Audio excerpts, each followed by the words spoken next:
honor of the Preakness, DC stumbles out of the gate. Welcome to episode 38 of Dysfunctional Nerdcast.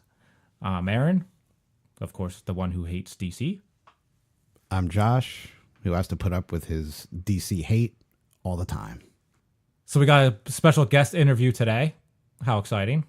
Very exciting. We haven't done one in a while. Please announce who. We have Dave O'Hare from Garden State Comic Fest. He's the founder, owner, promoter of Garden State Comic Fest in New Jersey. Hence the Garden State Comic Fest. So he's got a show coming up at Memorial Day weekend. Six Flags. At Great Adventure Six Flags. Pretty cool. So he has that coming up this weekend. And then we'll be hitting up the show, the Mennen Arena, June 29th, June 30th. Right, in Morristown, New Jersey. So we got him on, talk a little bit about comics, where he sees the market headed, where it's been, you know, kind of why he got into comics, and ultimately how he became a promoter, what sets his show apart from some of these other shows that we aren't the biggest fans of necessarily. Right, and, you know, we always gripe about there's no comics at comic book shows, and sounds like Garden State Comic Fest might be the show that we are looking for. So definitely check out the website for them. Is www.gardenstateComicFest.com. All pricing information for tickets is up there. There will be tickets at the door, but you can certainly buy them in advance. Check out the artist list and all that on there as well. So get some books signed. Yep. A lot of artists going to be there. Sounds like a lot of good vendors. Right. There's a lot of vendors there, and not too heavy on the celebrity aspect of it. So something a little bit different. And we're pretty excited to head down there. We are excited to head down there and check it out. And we'll report back what we found down there. So before we get in the interview, we just had to do the big announcement, I guess, of the week. And of course, it alludes to my intro with DC announcing Glitter Boy as Batman. I love how everybody just has to go back to that. That's all he is. But then, like, I see, like... I can't stand looking at his flat face. He does have a weird face. He's not Batman. But people do bring up the point. He's done other shit that is supposedly decent. I don't know. Has he? I don't think so. No. Have you seen it? No, then you can't pass judgment. Then you can't pass judgment on it. I can, because it was such garbage I didn't even watch it. All right. So apparently he has done independent films. Everybody does independent films, and they're good in independent films, but I don't know. As far as I know, it's not 100% official, so it's 99.9999% there. Who knows? I don't care. I hope there's just enough public outcry that they just scrap them, because this is one of the worst announcements ever, and it just goes to show they can never cast anyone properly like Marvel can. It's just, again, you stumbled right off the bat. And I guess the other person who was up for it was Nicholas Hoult, who was Beast. So he was also in the running. I don't know if he still is. I don't know. I'm not even listening to anything until DC Warner Brothers comes out and says, this is officially our man. When it's official, then I'll cry. And then in horror news, we also got word that Chris Rock is in charge of the new Saw movie. It's an interesting duo, I think. But talk about weird and might not fucking work. I don't know, dude. Why are comedians writing horror movies? Didn't work for fucking Halloween. Okay. No, yeah, I don't get that. I mean, he said he's going dark with it, like super dark, but it's definitely weird. We're also not the biggest fans of Get Out either. Well, you're not. I thought it was okay, but again, it's a comedic aspect. Writing horror movies.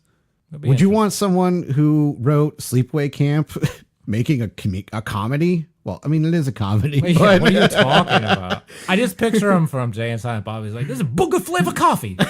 Serving me boogers in here."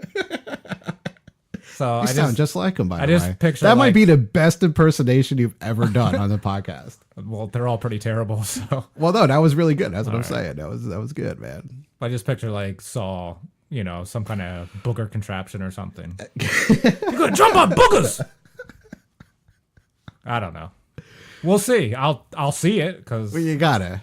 who doesn't want to see Saw? But Terrible. that was pretty bad. That was bad. That was bad. And then they did also announce that there's a new Purge movie coming out July 2020. So it's going to be the last one for what they say until somebody reboots that as well. And what other famous comedian wants to rewrite that 3 years from now? Good point. Wow. This is the trend we're going in, Right. Trend we're going to hit. I don't know, man. Everybody right outside their genre. How's that? Hollywood's got to do something different. Maybe that's it. I guess. Maybe. We speak much more about trends in the interview. So We do. before we get there, give our plugs. You can always reach out to us via email at dysfunctionalnerdcast@gmail.com. Follow us on Facebook. Just look us up, Dysfunctional Nerdcast. Check out the Instagram page. I'd like to thank all the followers out there who are following the weird pictures I'm putting up on there. So that's Dysfunctional Nerdcast on Instagram. And the Twitterverse, Aaron is what? At D Nerdcast. Very good. I think we need a theme song just for that part. Why do you get a fucking theme Because song? I'm better than you. I announce 3 different fucking social medias. You get the one that I used to announce, and you get a fucking theme song? That's right. Also, check out the YouTube channel under Dysfunctional Nerdcast. Oh, I'm sorry. You for did. toy reviews. So I think that's the one social media thing you actually Yeah. do. Good job. I try. All right. All right. So without further ado, here's Dave O'Hare.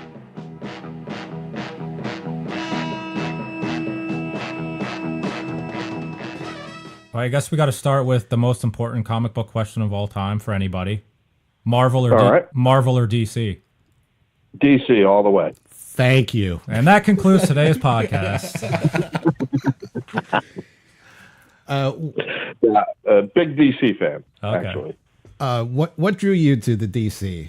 Well, it's probably more just my age. I mean, growing up, I had Batman the animated series. A lot of those great animated shows came out at that time. So Batman, Superman, they're great. Where Marvel, their animation is not bad, but it's not great. When it comes to movies, of course, Marvel kicks DC's ass. Agreed. But with animation and the comics, I have to say it's DC all the way. I'm the DC fan of the podcast, so thank you. It's good to have another supporter. Do you dabble in Marvel at all, or are you strictly DC? No. I definitely dabble in Marvel. I've read some of the great arcs over the years, the Civil War and stuff like that. But for the most part, it's always been DC. I do like the X-Men. I think they are a wonderful book. Thor, Walter Simonson, it was a great run. But again, always goes back to DC. The Frank Millers, the Superman stories, Red Sun. I mean, it's one of my favorites.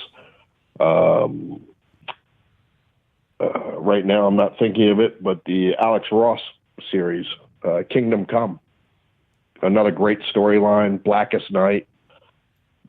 So, always been a fan of the DC.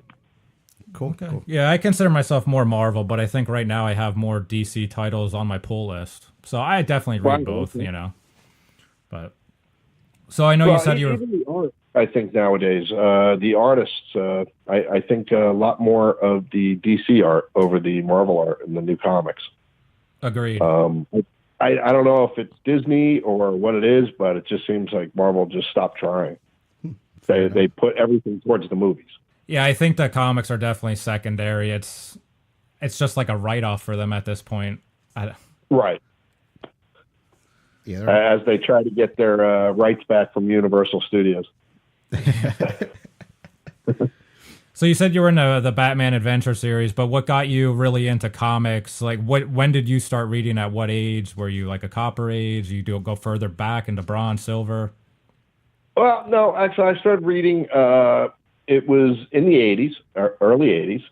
And believe it or not, it was Marvel that I got into.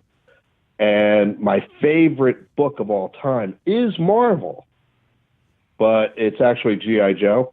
Okay. So good run. It's not right. It's not so much Marvel as you would think of Marvel. But no, G.I. Joe was my big thing. When I was a small kid, my parents bought me a couple G.I. Joe figures. I loved them. And we were going up to my aunt's house for Thanksgiving when we stopped at a drugstore on the way up. I found G.I. Joe number 5. I still have the comic today.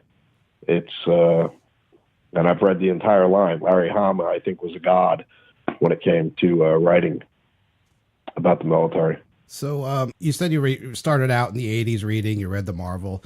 Do you really get into the newer comics now, or are you still digging the older stuff? Are you trying to find older things that you didn't have?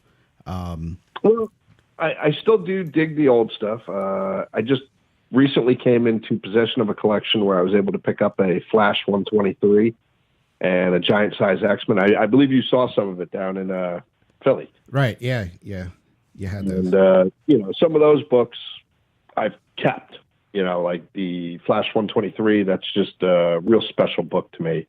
And Teenage Mutant Ninja Turtles #1 and some of those. But ultimately, I actually collect a lot of the original comic art, the pages that were used for the comics, more so than the comics. Nowadays, I buy a lot of graphic novels. It's easier to have everything together. And but I love the artwork. That is my my true love, though. Years ago, I started collecting the artwork as an investment, and I just find that I can't let it go. Yeah, so, you can't beat a one of one. I mean, for original artwork, it's like a drug dealer being stuck on his own stash. It's pretty bad. So I go to these shows and I blow my money because, I need to own the cover of Blackest Night #1 or something like that. So that's where the money is coming. I can relate to the drug dealer mentality. I feel right now I'm like the high school drug dealer that just sells some books to support his own habit. So I can just buy more. It's like, well, if I can just pay for my stash, I'll be good. That's exactly what it is. Yesterday, I went, believe it or not, I went to an auction in Edison. It was a huge G.I. Joe collection that went up for auction. And I ended up spending more money than I would like to say on this podcast. We've all been there. And stuff that, I'm going to keep for myself. So when did you transition, or how did you transition from just being a collector to eventually, I guess, a dealer and then to a promoter ultimately? Well, believe it or not, the dealer part of it came later. It was a collector. A friend got me into the original artwork. Started bringing me to Comic-Con, stuff like that, where I got to meet these artists. I got to see the original artwork. I was like, wow, this is great. Let's keep it. I want to buy it. And I started getting upset that I had to keep driving to Philly, or I had to drive to New York City, where it sucks. And it costs more money to park than, I don't want to spend that money for parking. I want to buy more artwork. So a friend of mine bet me $20 at a poker game that I couldn't put together a comic convention in New Jersey with free parking. So, I spent $2,000 to win that $20. And that's how Garden State Comic Fest was born, actually. Okay. So it was a poker bet initially, but pretty much. How did that turn into becoming what Garden State Comic Fest is now? Well, when we did put the show together, I tried putting it together. The first show was so small. It was about 2,000 square feet, and it was in a bar. I mean, we have pictures from the first show of like stormtroopers doing shots at the bar and stuff. That's my kind of comic show. And it turns out that was the type of Comic-Con everybody wanted, where they could really, you could get anything you wanted. If you wanted to have that fun and hang out at the bar, you could. Or if you were looking to buy an AF-15, it was there. That's So- scary, though. If you get drunk enough, you'll buy anything. It's like, oh, put it on credit, no problem. So it worked. And we also figured out, I mean, we put so much of ourselves into Garden State that I don't know how to explain it, but we are one of the best shows, I feel, in the country for collectors, because we have some of the top comic book dealers in the country that show up, including Metropolis. I mean, we're one of the only shows that you'll find an Action #1 and a Detective 27 in the room. So that is great for the collectors. We have also made it so fan-friendly that families absolutely love coming to bring their kids, because you will find the quarter books.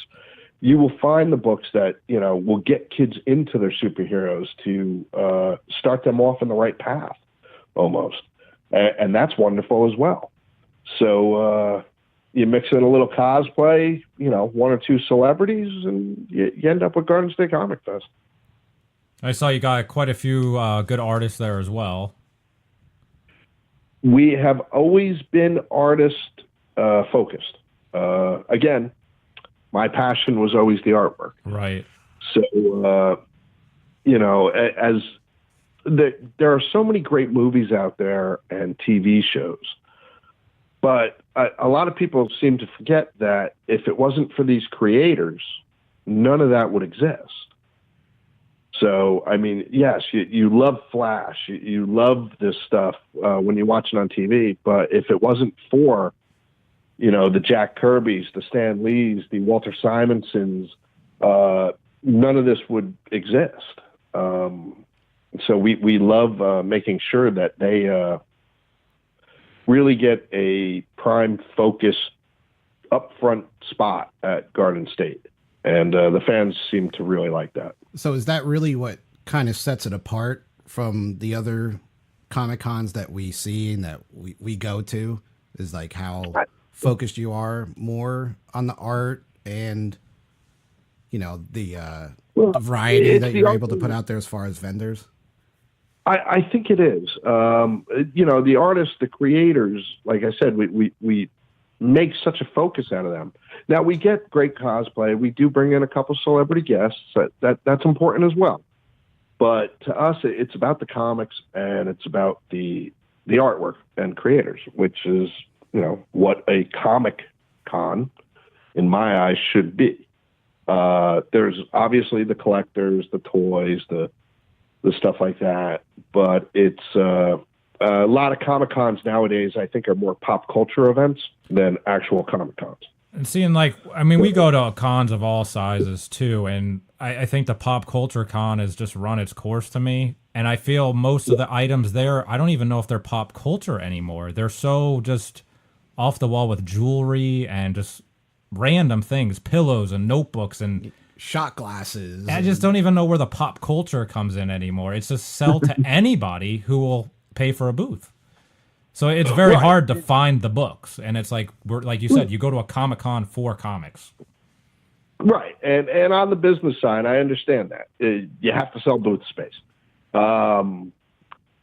but you don't want to say, "Hey, come visit our Comic-Con," and it's 50% jewelry. We make sure that 50% of our room is comic books, and we fill in the other stuff around it. So that is one thing that does set us apart. You will sit there and go for hours through boxes, and you'll be able to complete your sheets, you know, your lists of these collections that you've been trying to get for years. That's what we love seeing. The arena that we're in has it's a 3,000 seat arena. So you can actually buy the book, go up in the stands and read the book instead of having to, you know, find a curb or sit on the floor.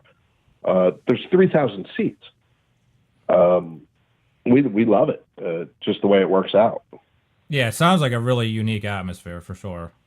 Yeah, that's it's very comfortable, very intimate, and the fans seem to love it, because I do know that Garden State, we go through the ATMs a lot. Let's put it that way. So a lot of money is spent in that room. And that is kind of cool too. Like I've heard that too, where people can buy the books, they go up and they sit, and they can discuss things. And it is so fan friendly from what it seems that people can have an educated discussion and not just more bitter, hateful discussion that you see online and things. And people are discussing in person, which I think is kind of cool. Oh, of course, and that's what it's about. It's about those discussions of the superheroes. Could Hulk take Superman or whatever? That kind of stuff is kind of cool, and it's great to hear kids or even adults have that conversation. Last year, I was surprised. A fan came up to me and was telling me how great the show was, and the fan was from Turkey. Wow. So I was like, wow, you came all the way, and they were visiting a friend, but they were like, wow, this is great. When we come back to America, though, we definitely want to make sure it's at the same time as this. And I said, well, you should come back, when New York Comic Con is going on or something, really, get something big out of it. And they're just like, no, it's too crowded. It's not for us. It is tough there. You can barely look at booths anymore. It's just so crowded. I went the first like three or 4 years in a row, and it just got to the point I just couldn't do it anymore. You can't look at anything. If you do buy something, you got to worry about people hitting it. And do you want to buy a key book that's going to get dinged in your backpack? Not really. So. Oh, completely. And I'll be honest with you, I hate carrying things. And in New York, if you buy it, you're stuck with it. Yeah, you're not going to buy $100 books there and carry them around all day. Right. It's not like you can't go over to the parking place that's charging you $90 for your car and go, hey, can I run up to my car and put these in it? And that's what's great about Garden State. I mean, you walk outside, there's your car, boom, you put it in, you walk back in. It's much more intimate. It's less stress. So how many dealers do you typically have at a particular show? Well, we have over 200 booths and tables at the show. We usually bring in about 200 artists and 200 vendors. It's a lot. Yeah. It is. It's just under 100,000 square feet, the entire show in Morristown. And we range from 6 to 8,000 attendees. I mean, it's not the biggest show out there, but we don't want to be the biggest show out there. We just want to be the best. How long have you been doing this then for? This will be our 6th year and 8th show. There's a show coming up Memorial Day weekend, you said? That's the Six Flags? Next weekend. Yep. Next weekend we have a Great Adventure Edition. Okay. Where we actually throw together a Comic-Con inside the park. It's nowhere near the size of, our AC edition or Morristown, but it's great. It's focused on a little bit of everything. It's a little bit more DC leaning because it's DC park. And we usually bring in about 50 tables, a couple artists and a couple celebrities. And it's included with the purchase of just coming to the park that day. Super. So you can go meet Flash, and then you can go buy a book about Flash, and then go buy your Flash pass and go on all the rides. That's pretty cool. Yeah, that is neat. So did you start out at the, was it the Mennen Arena in Morristown is where the core show is, and then you branched out to Atlantic City, and then you branched out to Great Adventure? Is that the progress of the conventions? That is correct. Actually, we started out in a Quality Inn in a bar in Ledgewood, New Jersey, where we then, after that first show, it was just amazing, the attention that we got on it. Basically, the fans were like, this is what we've been looking for. So we had to move, make it bigger. So we moved into Morristown, and then we ended up having to take over 2 rinks in Morristown, like doubling it again, where it's, we're maxed out, but Morristown loves us. They love the fact that we bring the convention to them. They love the fact that, let's face it, Garden State Comic Fest probably brings millions of dollars into the economy over that weekend, just in restaurants, hotels, and everything else. But, we would love to see it turn into a week-long celebration almost in Morristown, have a giant cosplay parade. And, we got big plans for Morristown. Nice. But we want to make sure we keep that family feel and focus. From there, Great Adventure reached out to us because they wanted to do a show inside the park, but they wanted the guys that run the best show in New Jersey, as they said, to help them. So we agreed. And that's how Great Adventure started. This will be our third year for Great Adventure. And last year we ventured into Atlantic City for the first time. And when's the Atlantic City show? The last year's show was April 7th and 8th. We had some issues in Atlantic City with the venue had some problems. I mean, we were the first convention that went into the showboat since it had been shut down. So the lighting was not conducive to a Comic-Con. If you're going to be selling comic books, if you're going to be buying expensive comic books, you need to be able to see what you're buying. Absolutely. Not by flashlight. Artists need to see what they're drawing. When I saw artists taking their lamps out of their rooms to bring down to their tables, well, there's a problem. So there was a problem with the internet, but from what I understand, they've got it all fixed. But it was just a struggle because it was so far away for us that we're still looking at it, but we're just not sure if Atlantic City is right for us. It's also very hard to bring a family-friendly show into Atlantic City. Yeah, I can understand that. Yeah. I know they do a lot of horror conventions, too, at the Showboat lately, so... They do, and the horror conventions are wonderful down there. NJ HorrorCon, Ryan Weber and Robert Bruce are the owners, and they run a phenomenal show. With the lighting, though, it's perfect for a horror con. It's a little dark. And you don't necessarily need the family feel for horror either. It's... Right. They're two different You're really things. not bringing your 5-year-olds to a horror con. No, typically not. The only kids there are the ones that are going to eat you, or it's some type of horror petty movie or something. God only knows. But no, that's not the place for kids as much. No, so you have basically 3 cons. Say if you go back to AC or not. Yeah. So you basically have the core one and the Great Adventure one. But how are you feeling is there competitive pressure to run those shows versus the other local ones? I don't know how many local ones are out there besides yours, honestly, but also the national ones. We're seeing you're kind of in the middle between New York and Philly. So how do you compete with, even smaller New York cons? Philly has a smaller con coming up. We saw you at, the Great Philadelphia Comic Con. So how do you compete? There is always competition when it comes to conventions. There are so many conventions. This weekend alone, you have MegaCon going on in Orlando. You have Motor City Comic Con going on in Detroit. You have East Coast Comic Con going on here in New Jersey. Yeah. And you're not only competing for the fans and stuff, but you're competing for the guests. Right. And the artists and the vendors.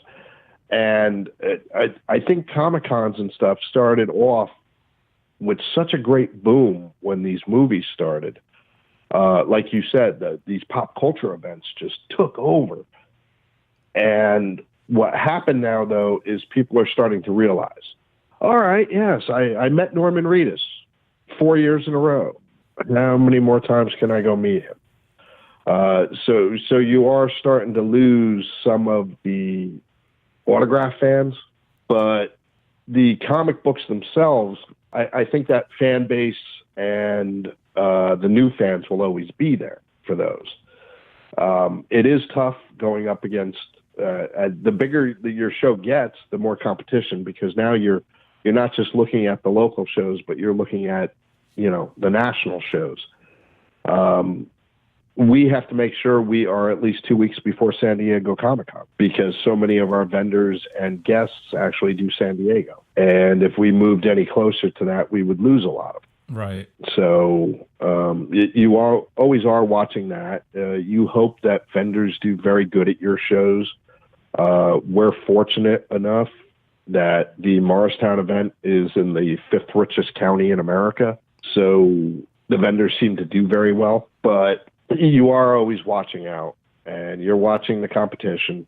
I'm seeing a lot of shows fold now. A lot of shows try to start. They can't even get off their feet. I just saw a big thing about Walker Stalker going bankrupt. Like you said, you can only do so many cons with the same guests over and over, and Walker Stalker's been doing it for a number of years already, and they do how many shows all over the country. It's not sustainable. And you see Wizard World struggling. Wizard World, Walker Stalker, Heroes and Villains, their Fan Fest, it's going to run in probably the same problems now that they've tried to combine the two. It's unfortunate, but you have to evolve with, the fan. You can't just keep putting the same product out there day in and day out. A lot of these, I think it's coming to a point where you're going to see a lot of shows start to go away. The bubble is bursting, so to speak. I was going to ask, what do you think of the comic market in general right now? Do you think there is another bubble about to burst like we had in the 90s? Maybe not so bad, but... Not so bad. Actually, the comic market itself for Silver and Golden Age it's crazy. Is phenomenal right now. It's the new modern stuff. It's so because a lot of the new fans are, because of the movies, because of the TV, they don't really read the comics as much.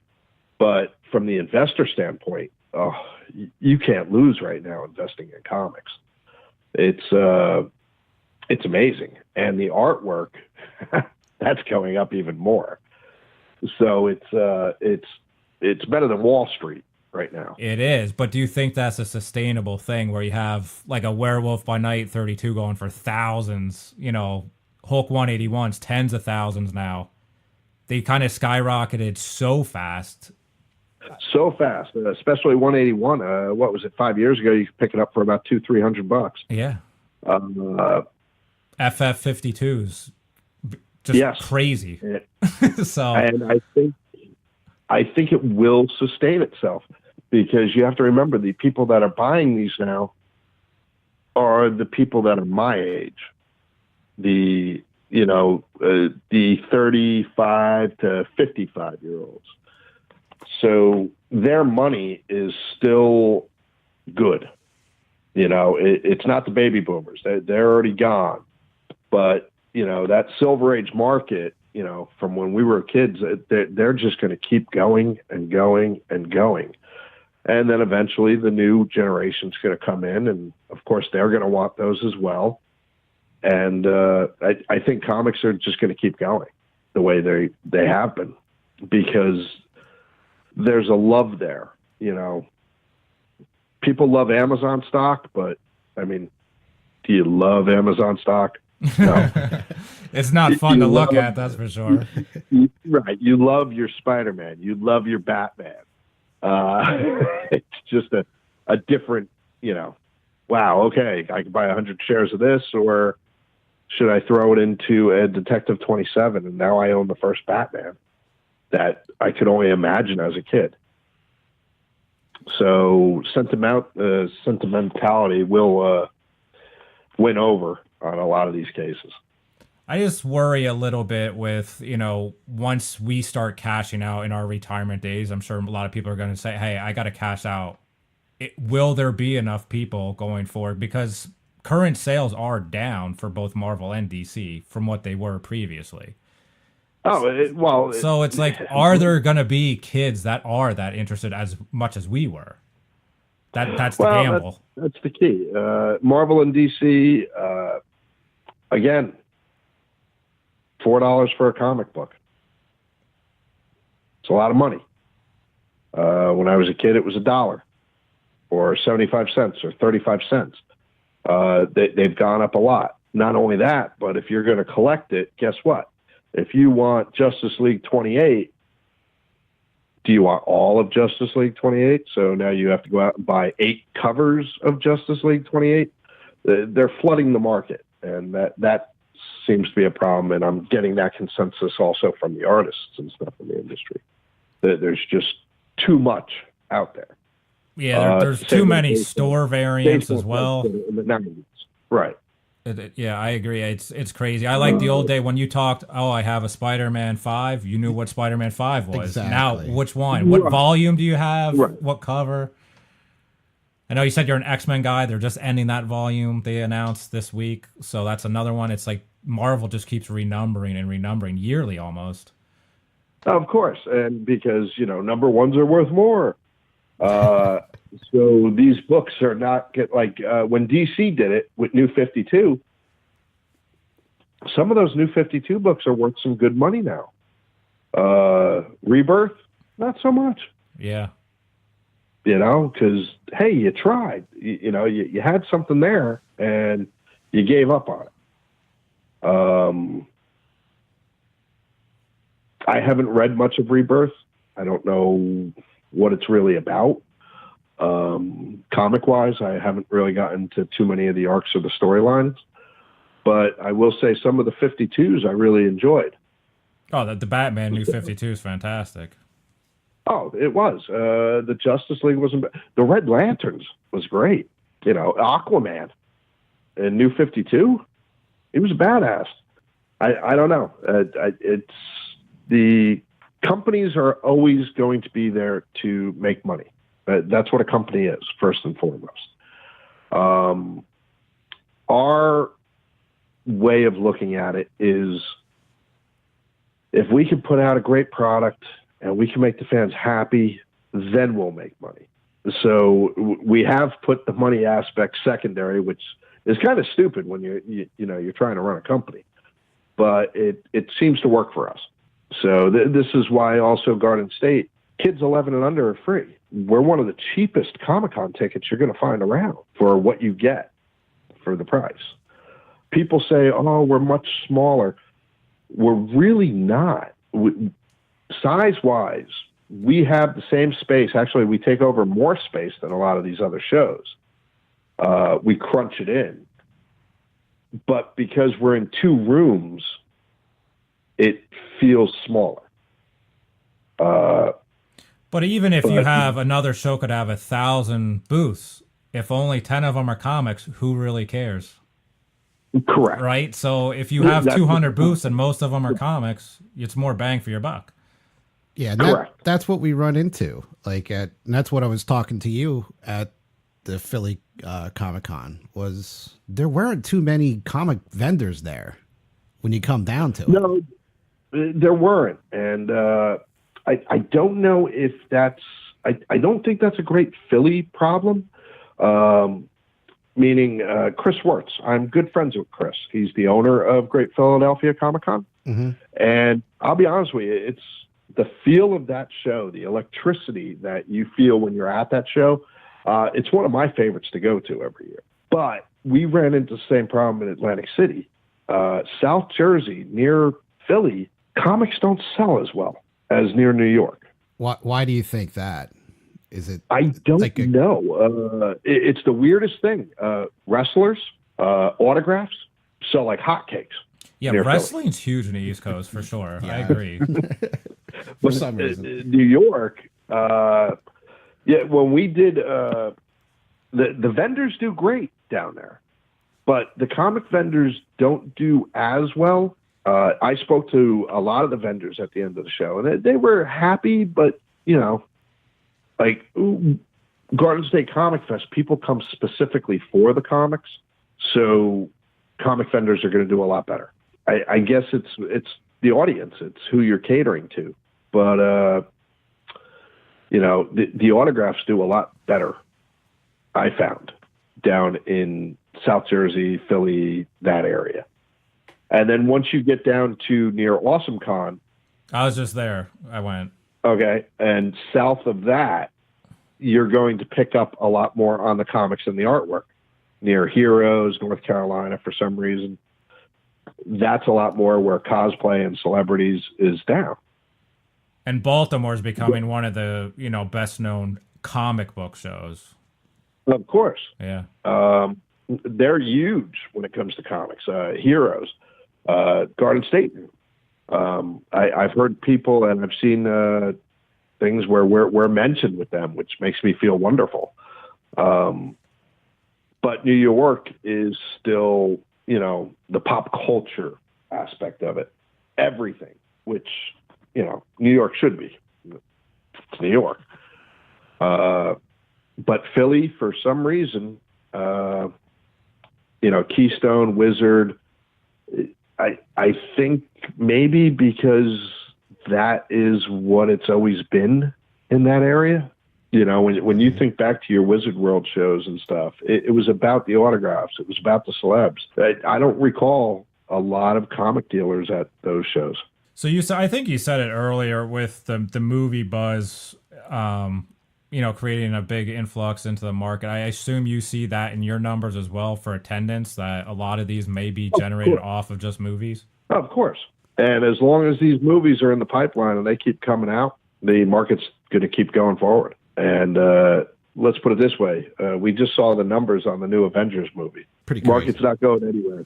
Yeah, market's not going anywhere for a long, long time. Do you think this is a good thing necessarily for comics? We always kind of get into a debate of just because someone appeared in a movie, all of a sudden the book is worth, from $1 bin to $50. It's like drives me crazy. And we do discuss this a lot. And I bring up Rocket Raccoon, and I'm like, nobody gave a crap about him before. The movie comes out, and all of a sudden, he's awesome. Why? Oh, of course. I don't get it. It's great animation movie. I can get the characters, but like the whole thing of, it's the first time Thor or Captain held Thor's hammer. This book's now $50. It was $1 a week ago. I don't know if that type of thing is sustainable. Oh, think about it. What happens if Beta Ray Bill shows up in one of these? Oh, yeah, the book is already going crazy because people are speculating on it. Yeah. Or Thor gets turned into a frog. Oh, yeah. Those books are going to skyrocket. Yep. But they go up, but some of them come back down to earth. You also have to remember, even in DC and Marvel, they haven't come up with a lot of new characters that have caught on over the years lately either. No, they try to push new characters, I think, too much. And they're trying to base them off of the old characters instead of just creating them naturally on their own. I think that's the issue. Oh, of course. I think the last great character that came out of either was probably Harley Quinn. Yeah, agreed. Paul Dini and Bruce Timm. But even Harley Quinn, Jesus, what does she have? Like 8 comic runs now or something? I mean, it's Harley's down your throat. And they're gonna, she's still popular. She's still great, but I don't know who's reading all those comics. I understand, her series, but I think they just try to use her way too much as the golden goose at DC now in the books. What are your thoughts on grading versus raw? I mean, are you a CGC guy? Do you believe in CGC? Or, hey, if you can't read it, what's the point? I love to read my comics. But as I said, I also buy a lot of graphic novels. So it's a lot easier for me. When I do get a nice book, I have no problems trading it or selling it or even keeping it raw. I don't have a problem with that. I don't need to have my books graded. I do own some graded books, and I have a couple more that are going out for grading, but it's not really a necessity. To me, that's that's the investment part of it. Right. Like my Flash 123. I'd be nuts to sit down and try to read that. It's going to get graded. That's an investment. So you're looking also at preservation at that point. Of course you are. Yeah. Really, are you going to take a Hulk 181 into the bathroom with you on your Sunday dump? It's just not going to happen. So you do have to, some of those do have to be preserved, and to a collector, to find a pristine copy, that's a big thing. So I agree for the older stuff. I don't know about the Wednesday heroes that, it's a new copy off the shelf, 9.8, send it out and now sell at CGC for $300. I don't get that mentality. I just No. that I don't get as much. I don't know why people pay for it, I guess. I understand some of the variants. I have a Incredible Hulk #1 when Marvel redid it, and it was a blank sketch cover. I actually got Herb Trimp to draw Wolverine versus Hulk, like a recreation on the cover of that for me. Nice. That I did send out to CBCS, and it came back as a 9.8, and it's graded, and it's authenticated, being Herb Trimp's art. And, that is special for a new book. Some of the variant covers, like the retailer versions and stuff, okay, I could see it, to make a quick buck or something. But for the most part, like, I'm not going out there this week to buy, Spider-Man 16 to have it graded, because it's the first time in this new arc in volume 18 that Mysterio's making an appearance. That's just those books. I don't think they will hold the grade, so to speak. It's the silver and the golden that will always hold your money if you're looking at investing. The books nowadays, I think you should really just read them and enjoy them. There's so many great writers out there writing them right now. Do you get into the independents as well? I mean, most of the independents are obviously, I think, better written. I don't think they get the appreciation, obviously, that Marvel DC do, but if you're into written stories, they're definitely better. Oh, of course. There's quite a few independents out there. We have such a huge portion of Garden State that we give to the independent creators out there. And some of these books are just amazing. I've picked up some great stuff from Source Point Press and some larger companies. I guess you could say they're one of the top companies. They're in the top 5 or 6. Zenoscope. Zenoscope has some of the best artists in the world working for them. So, I mean, the artwork in Zenoscope Comics, oh my God, you don't see that anywhere. And like I said, the writing and these stories, last year I picked up at New York Comic Con, what was it? Stabity Bunny. Oh yeah. Yep. And, I was just walking by. I was like, hey, look at that. A rabbit with blood and a knife. Check it out. What can go wrong? I picked it up. I was like, this is pretty cool. It's also how I found Squarriors for the first time, where Squarriors is just amazing. This is about all the humans have gone, and the squirrels and rodents and stuff have evolved almost like the Planet of the Apes. But picture squirrels riding foxes into battle, and chopping off their heads and putting them on spikes and stuff. It's really cool. Yes, there are a lot of independent books out there that are really worth it.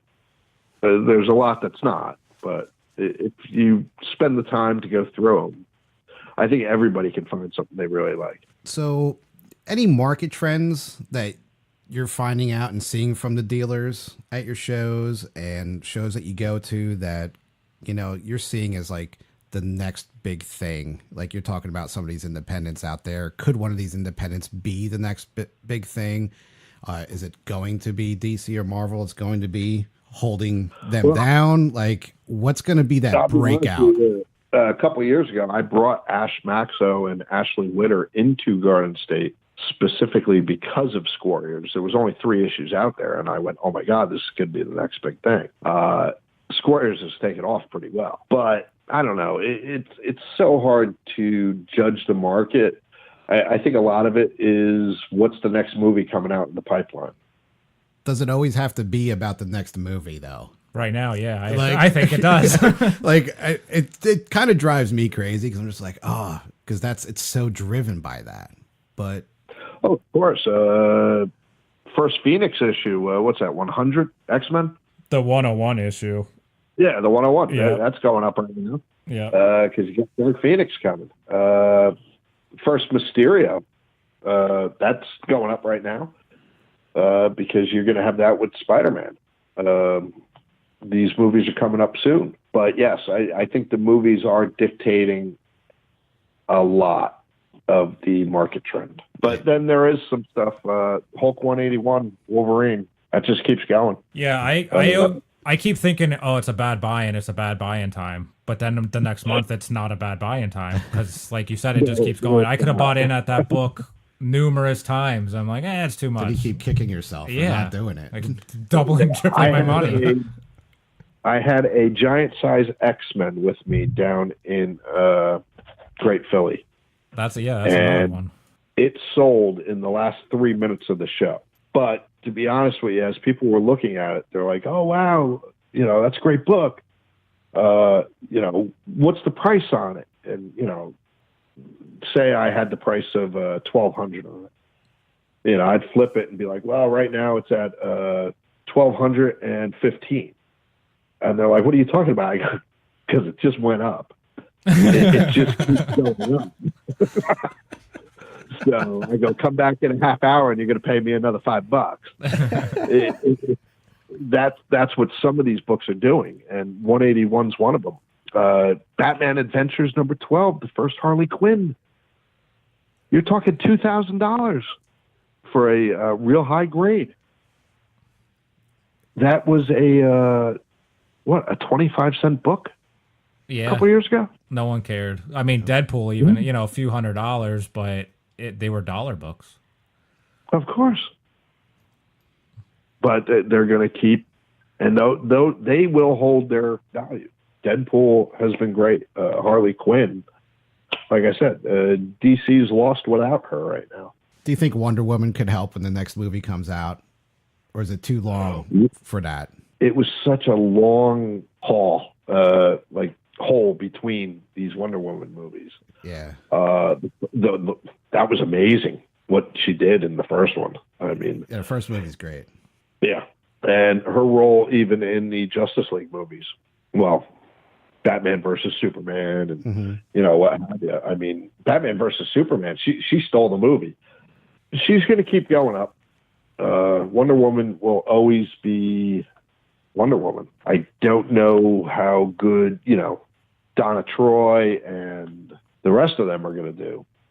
But Wonder Woman will always be Wonder Woman. The other great characters for DC are, obviously the George Perez's. You get your Nightwing and you get your Raven and your Starfire, and those guys are going nuts as well. So the DC's got quite a few great characters that are always going to keep going up. The only problem with DC, though, is I don't think their characters translate into movies as well. In a book, you can have Superman move a planet. Can you really do that in a movie? Well, I don't know. Thanos moved the moon or whatever, so we don't know. I don't know. Superman flew around backwards, right around the Earth. That was fine. Yeah. Because, that worked out so well. But we can buy all these books and more, right, at your show, June 29th, June 30th. That's the one we're going to be really excited to check out. Mm-hmm. Yes. So people, they should buy them now because the books are just going to be more expensive at the next show, right? So, save your pennies from now until then. Buy these books and check out the show. It really is. And, there's a lot of great characters out there that you could still get stuff pretty decent. Deathstroke hasn't gone up that much yet. The Ravens, the Starfires, like I said, that Teen Titans run, it's not huge right now. That's a great investment right now for people. You know, She-Hulk. Oh my gosh. You know, there's all this talk about her coming out right now. So if that happens, there's another book that's going to start going up. And you can find these right now for $25-$30. Yeah. They're not huge books. And She-Hulk was in $3 bins for years and years. I always passed them up. I have one. It's like I got about hundreds.